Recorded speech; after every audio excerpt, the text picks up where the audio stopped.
हम्म, बढ़िया। संक्षेप में अपना परिचय दीजिए। सर मेरा नाम सुप्रिया मेड़ा है। मैं झाबा जिले की निवासी हूँ और मेरे पिता का नाम श्री अमर सिंह मेड़ा है। अच्छा अच्छा। सुप्रिया मेड़ा। जी सर। ये बताइए, जो मेड़ा नाम है, जी सर। तो ये कैसे आया? आपका सरनेम है जी सर। और आपके सरनेम के साथ में एक नाम लगा हुआ है, जी सर। मेड़ा।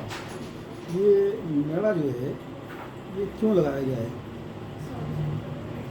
तो कभी आपका ध्यान नहीं गया इस बात पे कि मेरा जो नाम लगा हुआ है, और ये नाम तो आपके साथ में छोटे से लगा हुआ है, जी सर। जो आपने मतलब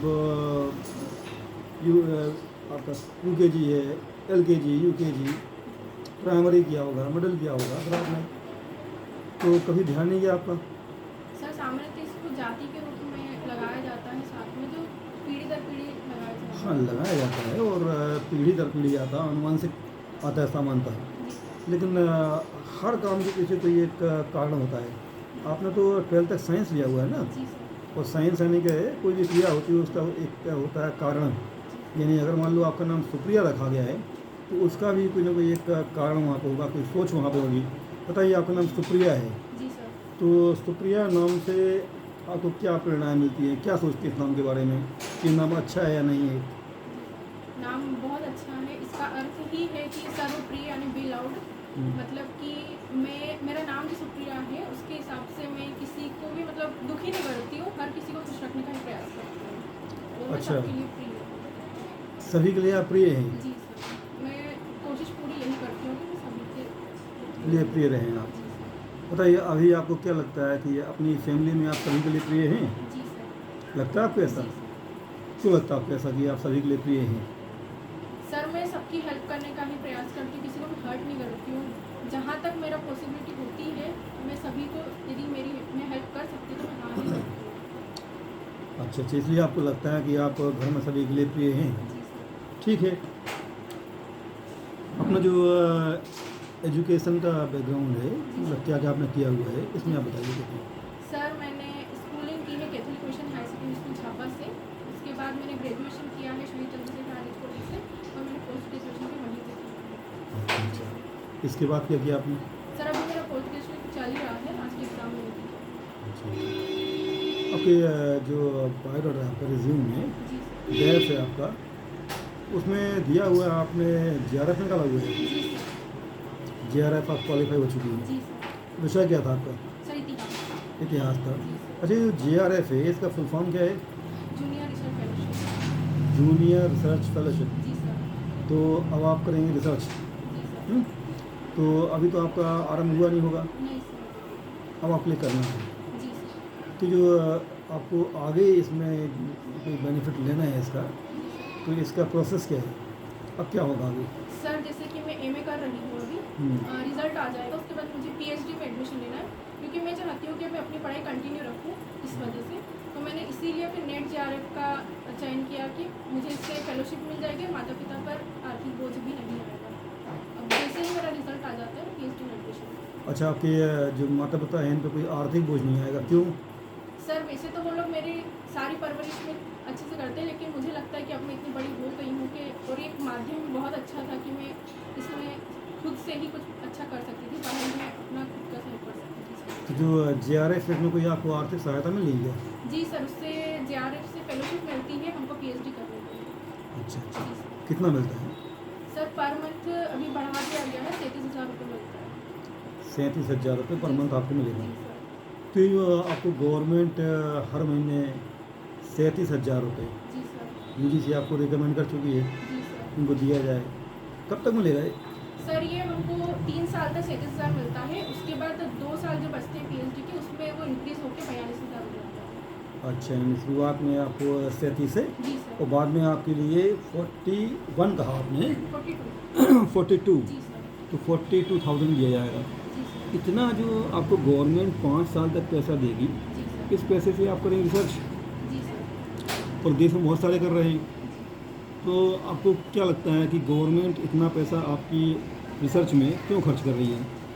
सर ताकि हम आने वाली जो पीढ़ी है उनके लिए एक अच्छा माध्यम क्रिएट कर सकें और इतिहास के बारे में, क्योंकि हम जानते हैं कि इतिहास आने वाले भविष्य के अच्छे से हो सकता है। यदि हम इतिहास को अच्छे से समझें तो हमारा भविष्य भी बहुत अच्छा होगा। तो हम इतिहास विषय से ही हैं और यदि हम उस पर अच्छा रिसर्च करें तो आने वाली पीढ़ी उससे अच्छी शिक्षा ले सकती है। अच्छा अच्छा। तो आप रिसर्च में कुछ ऐसा करेंगे जिससे आने वाले समय के लिए जी या मानवता के लिए या जी कहीं न कहीं इतिहास के जो आपके रुचि रखने वाले लोग हैं, जी इनके लिए फ़ायदेमंद हो। जी। तो आपने अभी ये सोचा है कि आप किसी क्षेत्र विशेष में कुछ खोजना चाहती हैं आप? ऐसा आपके दिमाग में है क्या? सर अभी नहीं है, जब मैं एडमिशन लूँगी उसके बाद वहाँ पे जैसे हमको गाइड द्वारा बताया जाएगा उसके अनुसार हम करेंगे। अच्छा, यानी आपको गाइड करेंगे, बताएँगे तभी आप करेंगी। इसके पहले से आपने कुछ नहीं सोचा हुआ कि अभी मुझे नहीं सोचा, खोजना है कुछ? अभी नहीं सोचा। अच्छा। अच्छा, ये नेट है, जीआरएफ है, ये इसका उद्देश्य क्या होता है? सर नेट वास्तविक में नेट और जीआरएफ तो अलग अलग चीज़ें होती है। नेट यदि हम क्वालिफाई करते हैं तो राज्य द्वारा जो असिस्टेंट प्रोफेसर की जो परीक्षा आयोजित की जाती है उसके लिए हम एलिजिबल हो जाते हैं। और नेट जीआरएफ यदि होता है तो हमको स्कॉलरशिप मिलती है, उसके द्वारा हम पीएचडी कर सकते हैं। अच्छा, यानी कि जो एपी के लिए होता है इसके लिए आप लेकर से जी सर। एक पहला डोर यही है, जी सर। पहला थ्रेशोल्ड दहलीज यही है। जी सर। और आपने कहा कि नेट और जीआरएफ अलग-अलग चीज़ें हैं। सर अलग अलग नहीं बोल सकते, बस नेट यदि क्वालिफाई होता है तो फिर हम असिस्टेंट प्रोफेसर के लिए ही क्वालिफाई कर सकते हैं। जीआरएफ से हमें फेलोशिप नहीं मिलती और पीएचडी फिर नहीं कर पाते। अच्छा, यानी कि आपका नेट मान लो हो गया आपका, तो आप एपी के लिए अप्लाई कर सकती हैं, और जीआरएफ हो जाता है तो पीएचडी कर पाएंगे, जी सर। और जीआरएफ नहीं है तो पीएचडी नहीं कर पाएंगे। जी नहीं, मतलब नॉर्मल भी पीएचडी लोग करते हैं लेकिन जीआरएफ के माध्यम से अच्छा ऑप्शन हमको मिल जाता है। अच्छा अच्छा, क्योंकि आप मेरिट में इसलिए आप लेकर हैं, जी सर। मतलब पीएचडी करने में आसानी आएगी, जी सर। है नहीं? और जैसे आपने कहा कि आप एपी, यानी कि एपी को अप्लाई करने के लिए आप एलिजिबल हो जाते हैं, मान लो नेट है, जीआरएफ है, और अदर जो आपके स्टेट के टेस्ट वहाँ पे होते हैं, सेट इत्यादि होते हैं, इनको करने के बाद में व्यक्ति क्या कॉलेज के लिए अप्लाई कर सकता है, यानी आप कॉलेज के लिए अप्लाई कर सकती हैं। जी सर। और नेट का नाम ये नेशनल एलिजिबिलिटी टेस्ट है जी सर। या क्या है, नेशनल एजुकेशन टेस्ट है, क्या है? एलिजिबल। एलिजिबिलिटी टेस्ट है, यानी आप एलिजिबल हैं। जी और आपने एक ऑप्शन अच्छा पा लिया है कि आप अब कॉलेज के लिए अप्लाई कर सकती हैं, और आप असिस्टेंट प्रोफेसर एक बहुत ही डिग्निटी है नहीं, ऐसा एक पद होता है, और उसमें जो आपके फाइनेंशियल बेनिफिट्स हैं ये भी काफ़ी अच्छे होते हैं। यानी जो एग्ज़ाम आप दे रही हैं इस एग्ज़ाम के समकक्ष होते हैं, जो आपका इस एग्ज़ाम में जो टॉप का पोस्ट आएगा, आप टीसी आएगा, डीएसपी आएगा, या जो आएंगे इनके समकक्ष ही है। जी सर। तो फिर से आप पीएससी के लिए ट्राई कर रही हैं, जबकि आपकी नेट और जीआरएफ हो चुकी हैं, तो आपको वहाँ ट्राई करना चाहिए, वहाँ आपके लिए ज़्यादा आसानी आएगी। पीएससी करने का मेरा उद्देश्य ये है कि सर मुझे एक ऐसा प्लेटफॉर्म चाहिए जहाँ पे मैं जन सेवा बड़े स्तर पे कर सकूँ। यदि मैं कॉलेज में जाती हूँ तो मैं सिर्फ शिक्षा के माध्यम से ही बच्चों को शिक्षित कर सकती हूँ, लेकिन मैं समाज के हर वर्ग को एक अपनी सेवा देना चाहती हूँ। अच्छा, यानी आपको लगता है कि जो कॉलेज का एक प्रोफेसर है वो मतलब बड़े स्तर पे समाज सेवा नहीं करता है? नहीं सर, वो तो एक गुरु का काम करते हैं और शिक्षक जो होते हैं बच्चों को मार्गदर्शन करते हैं, वो सबसे अच्छी बात है। लेकिन मैं महिलाओं, बच्चों, पुरुषों, बुजुर्गों सबके लिए कार्य करना चाहती हूँ, इस वजह से फिर मैं इसको चुन रही हूँ। अच्छा अच्छा, लेकिन मेरे ख्याल से कॉलेज में मतलब महिलाएं भी आती हैं, पुरुष भी आते हैं, जी सर। और सामान्यतः जो आपका ऐसा कह सकते हैं कि यूजी के आसपास आपको मैं क्या कहूँगा, बच्चे तो आप हैं, है नहीं? तो बच्चे भी आते हैं और वृद्ध भी आते हैं, तो वहाँ भी तो एक प्लेटफॉर्म है। जी सर, लेकिन गाँव तक इतनी इसकी पहुंच नहीं है। गाँव में महिलाएं, मैं जिस पृष्ठभूमि से आती हूँ झापा जिले में, वहाँ की महिलाएं आज भी बहुत पिछड़ी हुई है सर, वो अपने अधिकारों के प्रति ही जागरूक नहीं है, तो मैं ऐसी फील्ड में काम करना ज़्यादा पसंद करूँगी। अच्छा, यानी कि आप जो महिलाएं हैं इनके लिए खास तौर से काम करना चाहती हैं, और बताया आपने कि आपके क्षेत्र में महिलाएं भी क्या जागरूक नहीं हैं और उनके लिए सेवाएं नहीं पहुंच पा रही हैं, तो आपके जो क्षेत्र में महिलाएं मान लो जागरूक नहीं हैं, और उनके पास तक जो गवर्नमेंट की या ऐसे कहा जाए कि आज जो विकास हो रहा है उस विकास की जानकारियाँ पहुंच नहीं पाती हैं। सर जानकारी पहुंच पाती है, लेकिन महिलाएं खुद ही आगे बढ़कर उसे पाने का प्रयास नहीं करती हैं। वो अपने अधिकारों के प्रति इतनी जागरूक है, ना ही वो अपने बच्चों के प्रति जागरूक है, ना ही अपने परिवार के प्रति इतनी जागरूक है। अच्छा, यानी वो जागरूक नहीं है, जानकारियाँ पहुंचने के बाद भी क्या वो स्वयं प्रयास नहीं कर पाते हैं? सर परेशानी ये होती है कि हमारे यहाँ एक रूढ़िवादी सोच ज़्यादा देखी जाती है, जिसमें जो बड़े बुजुर्ग होते हैं वो महिलाओं पर दबाव भी बनाते हैं। इस वजह से महिलाएं अपने अधिकारों को प्राप्त करने से डरती भी हैं। तो मैं उनको अच्छा, यानी कि जो बड़े बुजुर्ग हैं वो दबाव बनाते हैं, जी सर बिल्कुल। तो मतलब किस तरह का दबाव? सर जैसे महिलाएं यदि प्रेग्नेंट वगैरह हैं और उनको समय समय पर यदि स्वास्थ्य की सुविधाएं चाहिए होती है या कुछ भी एडमिट होना पड़ता है, तो बड़े बुजुर्ग ये कहते हैं कि यदि ये एडमिट हो गई तो घर में काम कौन करेगा, खाना वगैरह कौन बनाएगा, खेती वगैरह कौन करेगा। इस तरह की समस्या आमतौर पर देखी ही जाती है, तो मैं इसके प्रति बड़े बुजुर्गों को जागरूक करूँगी। अच्छा, यानी कि आप ये चाहेंगी कि बड़े बुजुर्ग महिलाओं को आगे बढ़ने के मौके दें और इस तरह से उनके रास्ते अवरुद्ध जाया करते हैं, यानी विकास करना भी चाहते हैं, तब भी क्या है उनकी मजबूरियाँ जिम्मेवारियाँ बहुत सी डाल दी गई हैं गाँव पर। तो आपने ऐसा कहीं देखा या आपने कहीं पढ़ा हुआ है? जी सर, मैंने स्वयं देखा है गाँव में। देखा है? जी सर। अब गाँव से? जी सर। किस गाँव से हैं आप? सर मेरा गाँव कालिया बड़ा है, पिटोल के पास में। अच्छा अच्छा, यानी आप कालिया बड़ा से हैं और आपका जो एजुकेशन है ये कहाँ झाबुआ से हुआ है? जी सर। तो वहाँ पे एजुकेशन की इतनी सुविधाएं नहीं थी सर, फिर पेरेंट्स ने हमको यहाँ पर। अच्छा अच्छा, आपका जो गाँव है काफ़ी छोटा होगा, जी सर। तो जो आपका गाँव है इसकी आबादी कितनी है? Sir 3000 something. 3000 के आसपास है। तो यहाँ ग्राम पंचायत होगी जी सर। और जो ग्राम पंचायत है यहाँ पर कोई सरपंच होंगे जी सर। और वहाँ आपके जनपद की भी कोई एक बॉडी होगी वहाँ पर। जी सर। बताइए, जनपद सदस्य जी सर।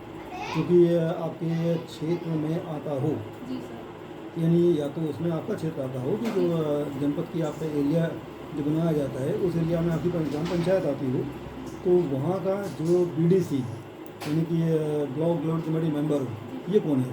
Sorry sir. पता नहीं आपके लिए? अच्छा अच्छा, आपकी जो ग्राम पंचायत है यहाँ के सरपंच कौन है? सॉरी सर, मैं नाम रिकॉल नहीं कर पा रही। अच्छा अच्छा, आपकी ग्राम पंचायत में कुल कितने वार्ड हैं? सर 15 वार्ड है। 15 वार्ड हैं। तो ये जो 15 वार्ड हैं इसमें आपका जो घर है जी। ये किस वार्ड क्रमांक में आता है? वार्ड क्रमांक 1 में सर। वार्ड क्रमांक 1 में आता है। तो काफ़ी अच्छी बात है कि आप शुरुआत में फर्स्ट में पढ़ी हैं, यानी कि टॉप में आप वैसे ही ग्राम पंचायत वार्ड क्रमांक 1 आता है आपका, और आपकी पढ़ाई भी काफ़ी अच्छी है नहीं? मुझे बताइए कि मान लो आप SDM हो जाती है, जी सर। तो SDM बनने के बाद में जिन महिलाओं के बारे में आपने कहा है जी सर। कि मैं इन महिलाओं के लिए काम करना चाहूँगी, तो SDM बनने के बाद में आपको क्या लगता है कि कौन से स्टेप्स जो आप उठाएंगी, तो जो आपने देखा कि महिलाओं के लिए आगे ले जाना, जागरूक बनाना है, तो जागरूक हो पाएंगी, ऐसा कुछ सोचा आपने भी? जी सर। क्या सोचा आपने? सर सबसे पहले जो शासन द्वारा योजनाएं संचालित की जाती है, मैं महिलाओं को जागरूक करने का प्रयास करूँगी कि आप उन शासन की योजनाओं का लाभ लें, और मैं उनके परिवार के सदस्यों को भी यही कहना चाहूँगी कि वो महिलाओं को अपनी शासन की योजनाओं का लाभ दिलाएं और आगे बढ़ें। तो जैसे आप ये उनसे बोलेंगी तो वो लोग तो भाई ये ज़रूरी नहीं कि सुन लें, अभी भी आप भाई कहीं ना कहीं काम तो कर रहे होंगे, बता रहे होंगे आप, अभी प्रयास किया आपने कभी ये गाँव वालों से बात किया और समझाया उनके लिए? जी अभी नहीं अब तक आपने प्रयास नहीं किया, तो क्या आपके गाँव के लोग आपके संपर्क में नहीं है? है सर, लेकिन इस प्रकार से मैंने कभी प्रयास नहीं किया। क्यों नहीं किया प्रयास आपने? सर मैं ज़्यादा जा नहीं पाती हूँ गाँव में, इतना मतलब संपर्क नहीं कर पाती, लेकिन जब भी जा पाती हूँ तो मैंने ये समस्याएं ज़रूर देखी है। अच्छा अच्छा, चलिए आपके पिताजी करते क्या हैं? शिक्षक है सर। शिक्षक हैं। जी सर। अच्छा अच्छा, और आपकी माता जी? हाउस वाइफ हैं। अच्छा अच्छा, तो आपके पिताजी शिक्षक हो तो पढ़े लिखे होंगे, जी सर। आपकी जो माता जी हैं इनकी शिक्षा क्या है? सर वो BA तक पढ़ी हुई है और मैंने अभी उनका एडमिशन MA में करवाया है, तो MA की एक परीक्षा दे चुकी है। अच्छा, यानी आपने अपनी माँ का एडमिशन MA में करवाया है? जी सर, क्योंकि जब मेरा जन्म हुआ था तब मैं छोटी थी बहुत, तो माँ को पढ़ाई बीच में ही छोड़नी पड़ी थी, तो उसके बाद मुझे ऐसा लगा कि माँ की पढ़ाई कंप्लीट करवानी चाहिए। अच्छा, यानी आप छोटी थी तो उसमें दायित्व जो किया होंगे, जिम्मेवारियाँ आई होंगी, जी सर। तो आपकी माता जी ये पढ़ाई नहीं कर पाएंगी, ये आपको बताया होगा, आपके पिताजी ने माँ ने बताया होगा कि ऐसा ऐसा हुआ, हाँ। मम्मी ने बोला उनके लिए, तो आपकी माँ की इच्छा थी कि उन्हें और आगे पढ़ना है, वो नहीं कर पाई, तो आपने उनके लिए मोटिवेट किया होगा। जी सर। अच्छा, वो मतलब जैसे मान लो अब MA कर लेंगी, तो भाई उनकी एज क्या है? सर 35 प्लस है। उनकी एज 35 प्लस है।